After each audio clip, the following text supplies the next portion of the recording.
বাজছে সম্ভবত 10:30 থেকে প্রায়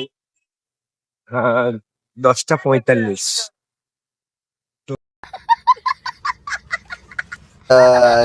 3 ঘন্টা মতো লেগেছে। দুপুর 12টার সময় আমি ঢুকেছিলাম এবং দুপুর 12টা থেকে ধরে বন্ধুরা, আজকের সকালটা আমার এই ভাইজির সাথেই আমি শুরু করলাম, অর্থাৎ ভাইজিদেরকে সাথে নিয়ে আজকের সকালটা কিন্তু আমি শুরু করলাম। তো দেখতেই পাচ্ছ কোম্পানির যে টি শার্ট আছে সেই টি শার্ট পরে কিন্তু আমি রেডি হয়ে গেছি। আজকের ডেস্টিনেশন হচ্ছে আমার কাজের উদ্দেশ্য, যেখানে কাজে যাব সেটা হচ্ছে লিলুয়া। তো ভাইজিদের সাথে একটু মজা করে নিচ্ছিলাম, কেন এদের সাথে মজা করলে সারা দিনটা আমার ভালো কাটে, সেই কারণে। তো এটা হচ্ছে আমার বড়দার মেয়ে, এর নাম হচ্ছে আফিয়া আফরোজা। আর এইটা হচ্ছে আমার মেজদার মেয়ে, এর নাম হচ্ছে মুনতাহা। তো এই আফিয়া বসেছিল, আমি একে জিজ্ঞেস করছিলাম যে আজকে তুমি স্কুলে যাবে না? সে তখন বললো যে না, আজকে আমি স্কুলে যাব না। তো আজকে আমাদের বাড়িতে স্পেশাল কিছু আছে, সেই কারণে আমার বোন এবং বোনের সাথে আমার ভাগনা আসবে। সেই ভাগনা হচ্ছে এই আপিয়া, অর্থাৎ আমার ভাইজির সাথে একসাথে খেলা করে, এবং সেই কারণে ও বলছিল আজকে আমার বন্ধু আসবে, সেই কারণে আজকে আমি স্কুলে যাব না, সেটাই বলছিল আমার এই ভাইজিটা। তো এর সাথে কথা বলে নিয়ে আমি কিন্তু আমার কাজের উদ্দেশ্যে রওনা দিলাম। আমার কাজের উদ্দেশ্যে বেরিয়ে পড়লাম। তোমরা দেখতেই পাচ্ছ আমি গোয়াবেড়িয়া এরিয়া হয়ে আমার যে আজকের ডেস্টিনেশন লিলুয়া, সেই লিলুয়ার উদ্দেশ্যে কিন্তু যাচ্ছি গাইস। তো প্রতিদিনের আমার একই ডিউটি বা একভাবে আমার জীবন এইভাবেই। কেন, একটা কথা কি বলো তো, ছেলে হয়ে জন্মেছি বস, তো জীবনে কষ্ট রোজগার তো করতে হবে, কারণ পকেটে টাকা না থাকলে ছেলে মানুষের কোনো দাম নেই। একজন পাঞ্জাবি সিঙ্গার বলেছিলেন, মর্দ মর্দ নেই হতা, পয়সা মর্দ হতা হ্যায়। অর্থাৎ পুরুষ মানুষ হয় না, টাকা পুরুষ মানুষের যোগ্যতার মাপকাঠি, এটাই কিন্তু বাস্তব। সো গাইস, দেখতেই পাচ্ছ, তো আমার কাজের উদ্দেশ্যে আমি রওনা দিলাম। তো ডাইরেক্ট ক্যারি রোডে গিয়ে তোমাদের সাথে কথা বলছি। সো গাইস, ঘড়ির কাঁটায় এখন বাজছে সম্ভবত 10:30 থেকে প্রায় 10:45।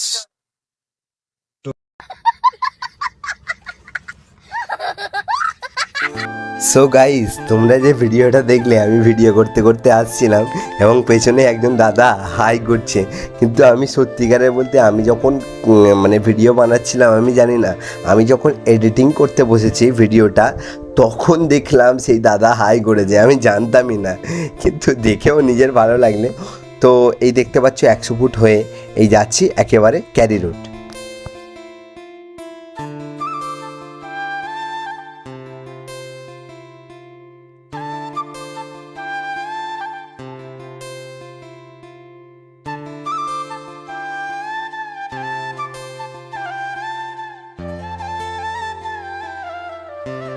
সো গাইস, এই দেখো যাচ্ছি, নক্সের সামনে আছি,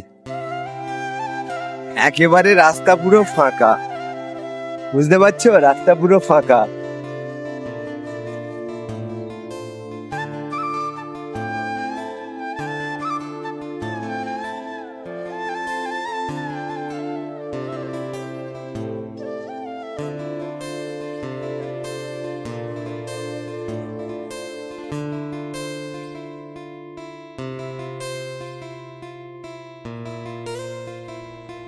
সো গাইস, তারপর এই যে রাস্তাটা তোমাদের দেখাচ্ছি, বিগত কাল পর্যন্ত এই রাস্তাটাতে কিন্তু একেবারে পুরো জল জমেছিল, কিন্তু আজকে জলটা অনেক পরিমাণ এখানে কমে গেছে। আমি ভাবছিলাম যে খুব ভালো, কিন্তু না গাইস, তারপর লিলুয়া স্টেশন বা লিলুয়া পুলিশ স্টেশনের একেবারে সামনে, সেখানে যখন গেলাম, সেখানে দেখলাম বিগত কালকের মতো সেম অবস্থা।